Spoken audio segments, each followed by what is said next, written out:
kupu pai ki ahau ko te rangi Māria. I te mea,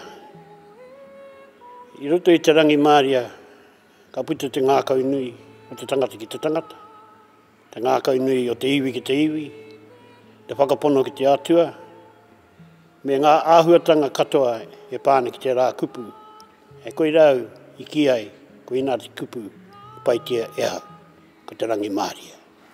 Ko pūrere hua taku tino kupu, ano ne e te one ana, e rere ana i te hau. He a tāhua hoki te pūrere hua.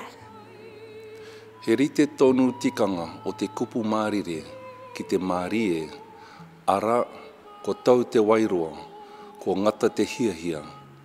Ko ia anō, te ingoa o takato maiti pāruhi, ko mārire Browning Kauka.